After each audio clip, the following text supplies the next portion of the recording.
Hello வணக்கம் மக்களே. எனக்கான சிறப்பான தரமான ஃபர்ஸ்ட் அப்டேட் அப்படின்னு பார்த்தீங்கன்னா, பராசக்தி மக்களே. பராசக்தியின் டைட்டில் சுற்றி நேற்று ஒரு மிகப்பெரிய கான்ட்ரோவர்சியாக போயிட்டு இருந்துச்சு. என்ன கான்ட்ரோவர்சின்னு பார்த்தீங்கன்னா, விஜய் ஆண்டனி படத்து 25வது படத்துக்கு வந்து தமிழில் சக்தி திருமணம்னு சொல்லி டைட்டில் வச்சிட்டாங்க. மற்றபடி தெலுங்கு, கன்னடா அந்த சைட்லாம் ஃபுல்லாக பராசக்தியின் டைட்டில் வச்சிட்டாங்க மக்களே.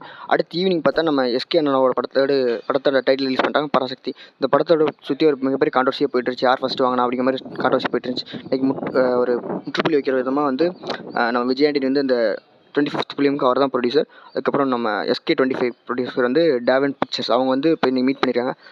ஆகாஷ் பிரதர் அவர் போய் பார்த்துருக்காரு. பார்த்துட்டு பிரச்சனை சால்வ் ஆயிடுச்சுன்னு நினைக்கிறேன். கூடி சீக்கிரம் அப்படி பராசக்தி படத்துலேருந்து ஃபஸ்ட் லுக் ரிலீஸ் பண்ணுறாங்க மக்கள். அதாவது ஒரு போஸ்ட் ரிலீஸ் பண்ணுறாங்க. அந்த போஸ்டர் அது எந்த பராசக்தின்னு தெளிவாக சொல்லணும்ல. எந்த பராசக்தினா எஸ்கே அண்ணா, அதுக்கப்புறம் ரவி மோகன், அதுக்கப்புறம் அதர்வா, ஸ்ரீலீலா, சுதாகங்கோட டைரக்ஷனில் GVP மியூசிக் இருக்கிற படம் தான் மக்களை பராசக்தி. இந்த படத்தோட வந்து இன்னைக்கு வந்து ஒரு ஃபஸ்ட் லுக் ரிலீஸ் பண்ணுறாங்க. அதாவது ஒரு போஸ்டர் ரிலீஸ் பண்ணுறாங்க மக்கள். அந்த போஸ்டரில் வந்து தமிழ் தீ பத்தட்டும் அப்படின்னு சொல்லி ஒரு டேக்லைன் இருக்குது. ஒரு ப்ரொஃபஸராக பண்ணுறாரு அப்படிங்கிற மாதிரி ஒரு ரெட்ரோ லுக் தரமாக இருக்குது. ரீசெண்டாக வந்ததில் எனக்கு வந்து ஜனநாயகன் ஃபஸ்ட் லுக்